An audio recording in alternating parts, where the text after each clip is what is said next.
Ako po, alam na alam ko, kasi kumpari kong buo si Martin, kumpari kong buo si Saldico. Alam ko silang dalawa. Hindi pwede i-deny ni Martin na wala siyang kinalaman kay Saldico. Hindi ko lang sasabihin ngayon at the proper forum, sasabihin ko lahat ang naririnig ko sa mga usapan. Ako po, alam na alam ko.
Thank you. Before I recognize the next interpellator, gusto ko lang ma-resolve na itong issue.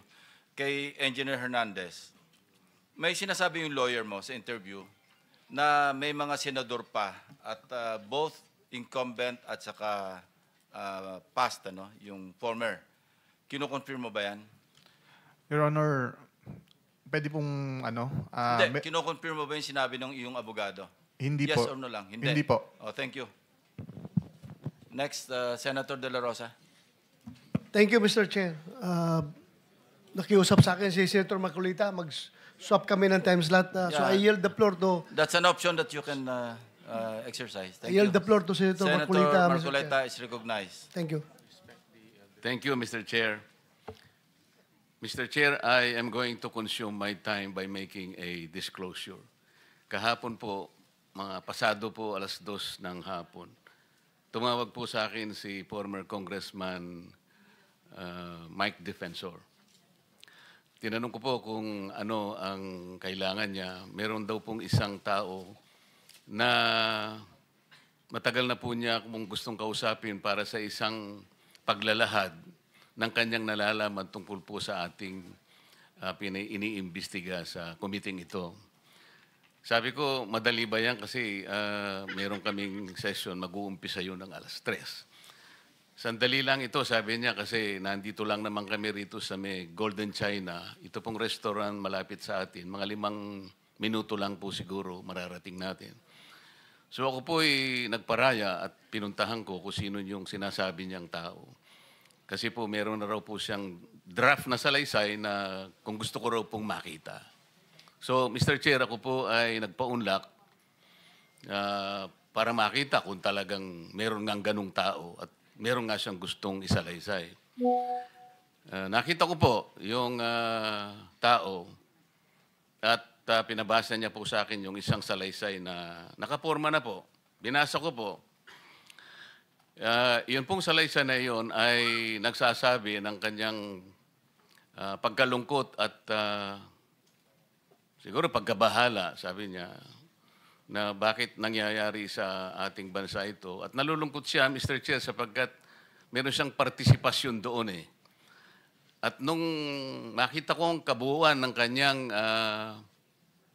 salaysay, meron po siyang personal na kaalaman para ikonekta si Representative Saldico kay former Speaker Martin Romualdez.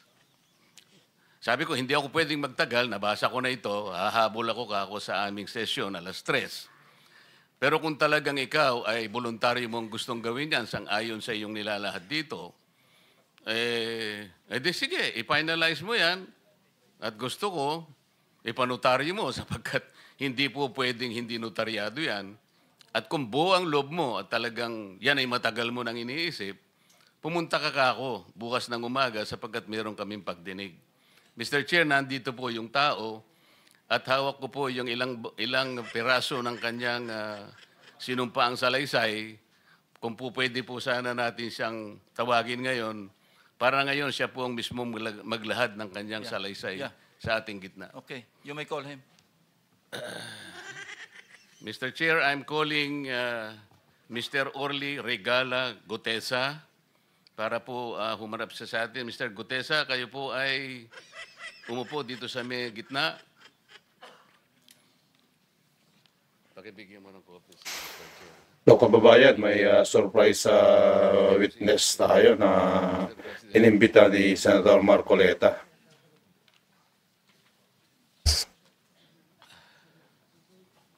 Manatili ka muna nakatayo kasi nunumpa ka.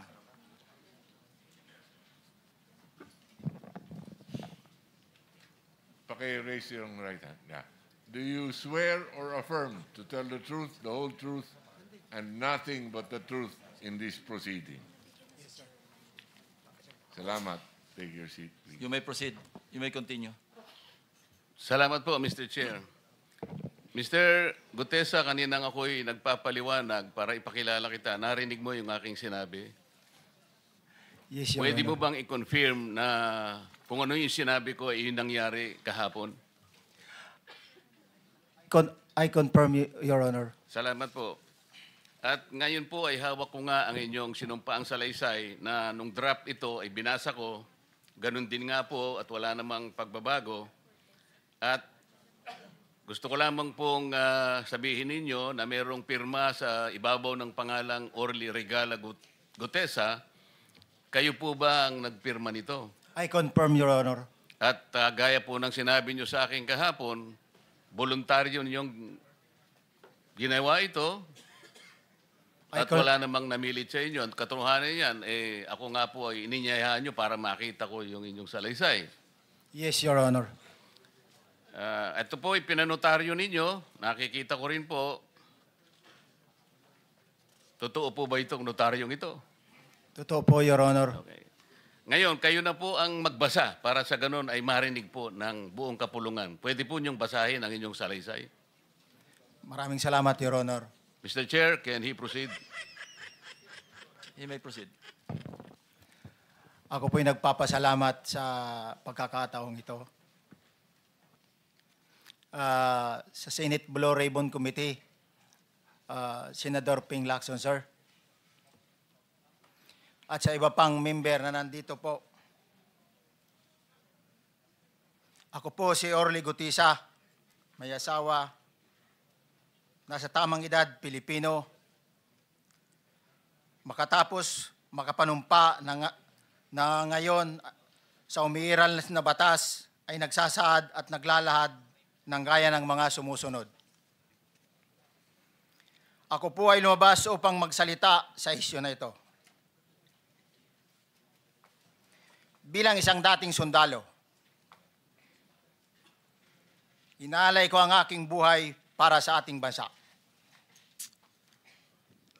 Sa pagkakataong ito, nagdesisyon akong magsalita at maglabas dahil ayokong maging masama ang kinabukasan ng aking mga anak, apo ko sa darating na panahon.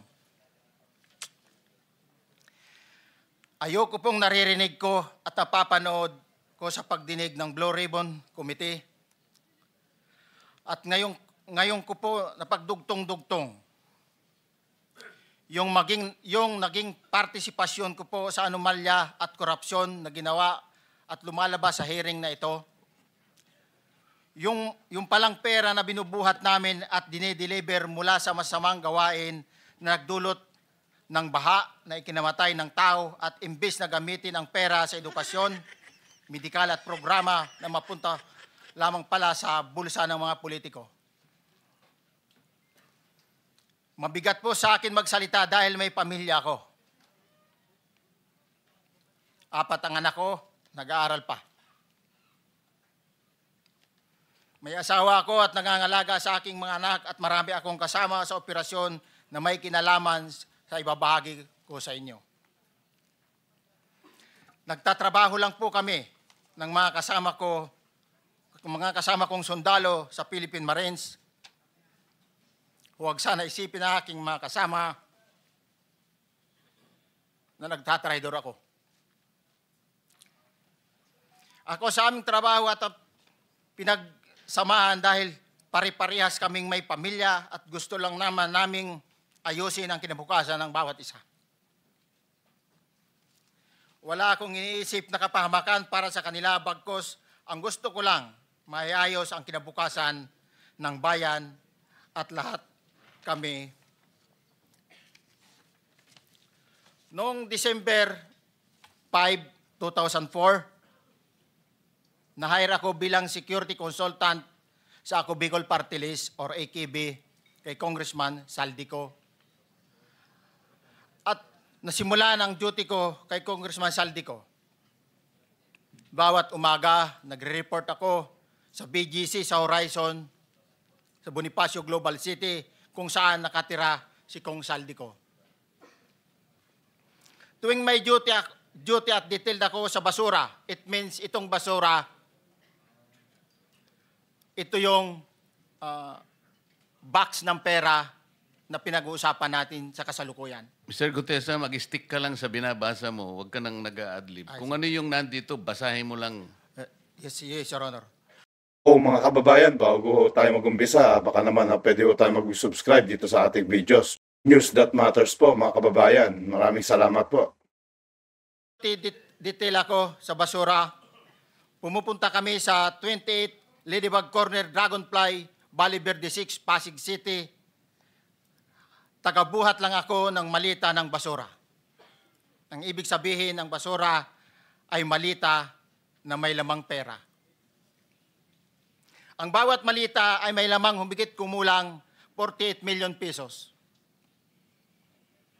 Ang bawat malita ay may push-it na nakadikit na nakasaad kung magkano ang laman ng bawat malita.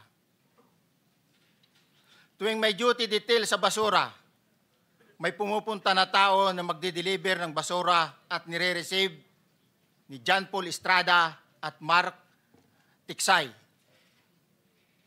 Ang mga executive assistant ni Congressman Saldico at sila ang mga detailed sa mga ganyang activities.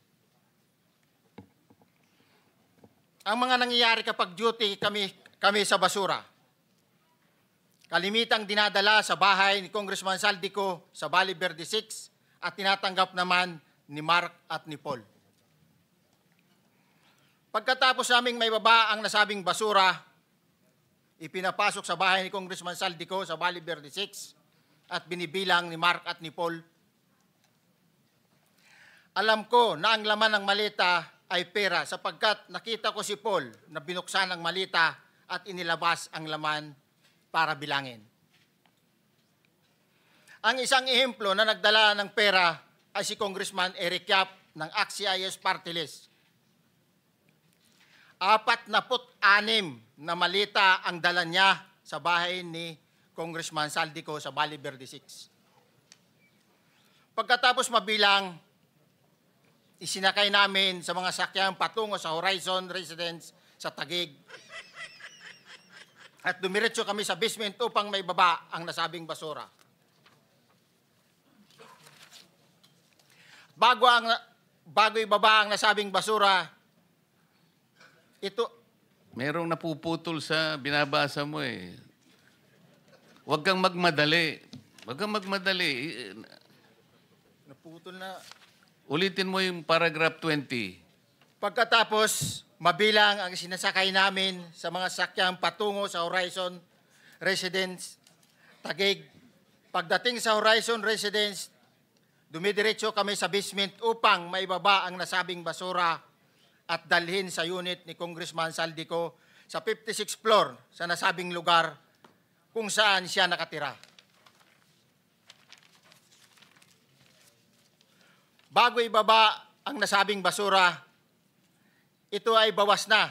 Halimbawa, nag-akyat kami ng 46 na malita. Ibababa lamang namin ay 35 malita para i-deliver sa bahay ni House Speaker Martin Romualdez sa 42 McKinley Street, Taguig. Ang labing isang malita ay naiwan sa taas ng 56th floor sa Horizon Residence. Humigit kumulang 3 beses ako mismo ang nag-deliver ng basura sa bahay ni Congressman Saldico, sa Horizon Residence at sa mga bahay ni Speaker Romualdez sa 42 McKinley Street, Taguig. Mas maraming pagkakataon na nagde-deliver kami ng basura sa bahay ni Speaker Romualdez at sa bahay ni Congressman Saldico dahil iba-iba kaming mga nakadetailed na close-in, back-up at advance party na nagkakaroon ng rotation. Sa huli, ako po ay nagnanais na mapasailalim sa Witness Protection Program dahil alam ko po nanganganib ang buhay ko at ang aking pamilya sa ginawa kong paglalahad na ito. Sa katotohanan na ang lahat ay nilagdaan ko, ang salaysay na ito ay kusang loob at walang anumang pamimilit at bunsod lamang ng hangarin matulungan ang ating bansa. Ito po ay nilagdaan ko, Your Honor. Ito nga po mga kababayan, itong witness na to na dito sa Senado, yung kanyang testimonya na itong mga magnanakaw na to, nakatulad nila sila Tamban, Romualdez at saka si Saldico, na yung mga bag na kanilang dinedeliver na bag na basura na kung tawagin na pera ng taong bayan, imbis na mapunta sa atin mga kababayan, napupunta lang sa kanila itong mga buhayan na to, pinagpiyepestahan yung mga pera natin, no ba yan, mga kababayan. Kaya nga po, ano pang hinihintay nyo? Kayong mga nakaupo na yan, sila Congressman Romualdez, mag-resign ka na. Ano pang hinihintay mo? Pauwin mo na tong kaibigan mong si Saldico at ma-imbitihan kayo dito sa Senado para pagbayaran tong mga pagnanakaw ninyo, mga mantrambong kayo, mga visit kayo. Tokwa. Maraming salamat mga kababayan. Ito po, huwag niyo kalimutan na panoorin itong mga videos na to at mag-like at subscribe. News That Matters po para napapanood naman ng ating mahal na mga Pilipino dito sa ating bansa at sa iba't ibang bahagi ng ating mundo. Maraming salamat po. God bless.